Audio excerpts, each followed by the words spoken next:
So Arsenal's unbeaten start to the season now stretches to 26 games. It'll carry on a lot longer if this same mix of flair and good fortune stays with them. Robert Pires almost conjured a brilliant goal. Juan Pablo Angel, much admired by Arsene Wenger, cleverly set up Marcus Allback as Villa sought a fifth home win running. Only for the Gunners to reveal their contender for the most controversial goal of the season so far. Patrick Vieira tumbled under the tug of Olaf Melberg. While Villa contested the decision and tried to size up how to stop Thierry Henry, the Frenchman got to work on his own fast show, getting the green light from ref Mark Halsey and taking aim.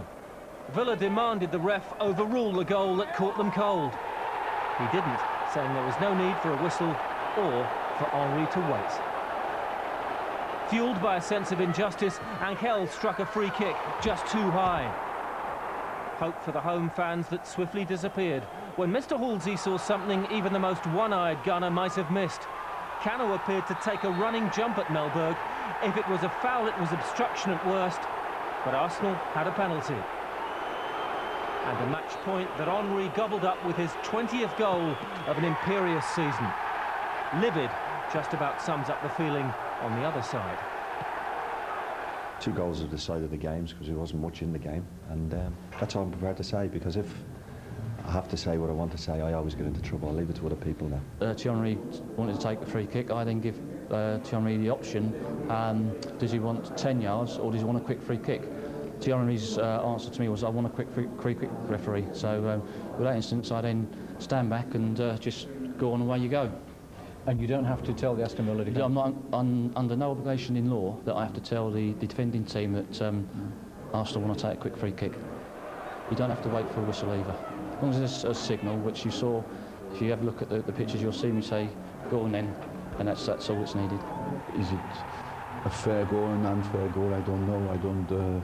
The rules are a little bit unclear, and that's why the referee accepted it. Of course, I can understand that Aston Villa feels badly down. It happened to us as well against Leeds, with O'Leary as manager as well, but on the other way around. And the second goal to me looked to be a blatant penalty.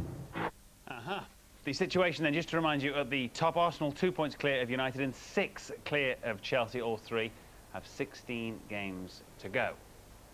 There will be developments before we're finished. Now, an email on events at Villa Park, Robbie. Matt Jennings in Taunton says Mark Halsey, the referee, was a disgrace. The goals were ludicrous and the law governing free kicks needs to be looked at. It's just so arbitrary. Well, the law is clear, isn't it? The law says he acted correctly and the free kick can be taken without a whistle, etc. Let's have a look. I mean, most pros will tell you, referees do generally give you the option. They either say, do you want to take it quickly or do you want me to get the ball back? And I assume this is what happened here.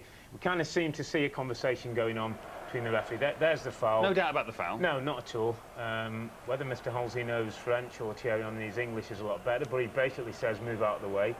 What we will see is, quite cleverly, Henry will slightly move the ball just to his advantage, but there's a conversation there. Now watch Henry just move the ball. He's already seen that the goalkeeper's out of position and takes it quickly. Now, lots of questions will be asked, and I understand Villa's disappointment because, you know, they're not organised and not ready. But when we see it again, you'll also see... He has to move it to get out of Mark Halsey's feet, exactly, doesn't he? He has to get it out of his feet. Generally, you tend to get now the last defender in the wall lining up the wall and the keeper taking his position. Sorensen, there's the move of the ball. Sorensen's obviously behind the wall. Henry's seen the opportunity. And I have to say, for me, that's quick thinking, and I think it's a decent goal. I think it's a dangerous precedent that's been set there, because I think as a forward player now, any free kicks around the box, if you spot the ball with your hand and try to score, what happens with a player trying to block it? The referee then has to book him. What decisions? But the player's not entitled to, is it? The player, it's the player's responsibility, Clive, to be back 10 yards away. To get out the way as a defender. I mean, there's a couple. We're going to see a couple of instances in a minute. But Arsenal, there's not. They'll soon shift back if they get booked, or B, if the free kicks move forward 10 yards, which it can be. I think the referee's done a blinding job there, and I'll tell you what, Villa will not concede another goal from a free kick. No. Because whilst they're all saying about the referee, you look at their act.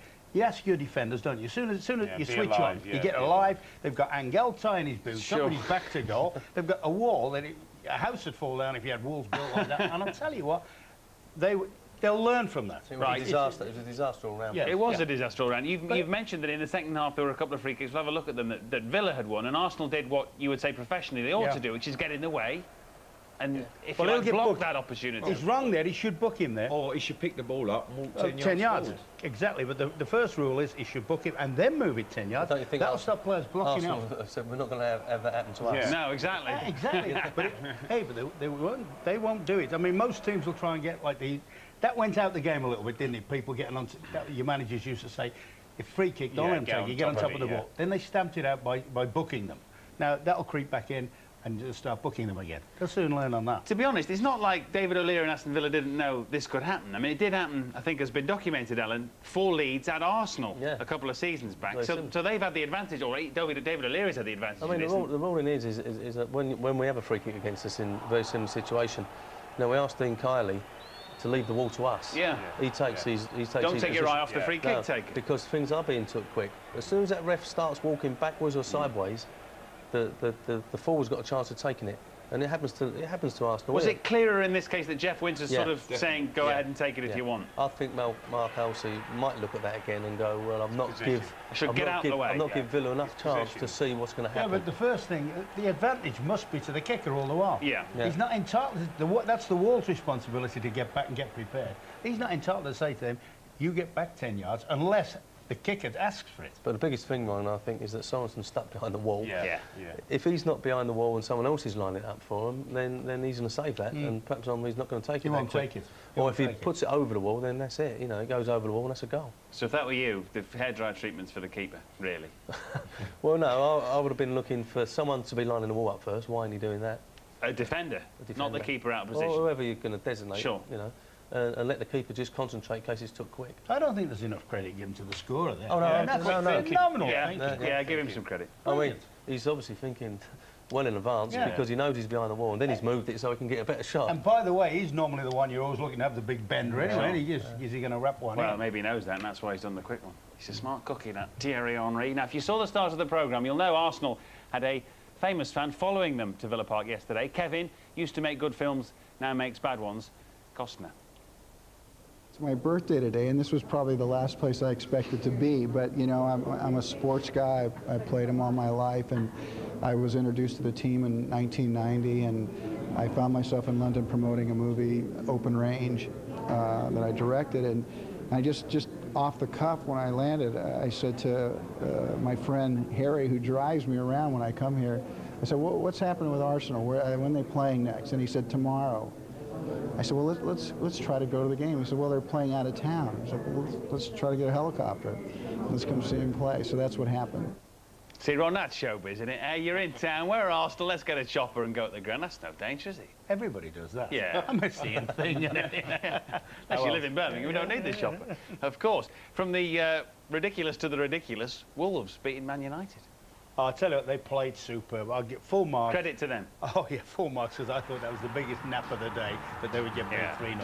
I really did. Yeah. And what they did, I thought, to a certain extent, Man U played into their hands. They were lofting a lot of balls into the box, and it meant people like Butler, people like Craddock, that was the one opportunity maybe that got away from them when Scholes headed over. That was, everybody said that was a sitter. It came quick at him, that missed somebody. But I didn't think United helped themselves. I thought they should have played a bit more. And then, the longer the game went on, that sort of thing happened, and they grew from that. It was a superb performance from Wolves. I'm not too sure Tim Howard, who ain't made a mistake this season, I would guess, would be too happy with the goal. No. But, you know, full credit to Wolves. And it gives them a little lifeline now. I thought they were dead and buried. It puts them back in the pot. It does, gets them off the bottom and gives them some belief.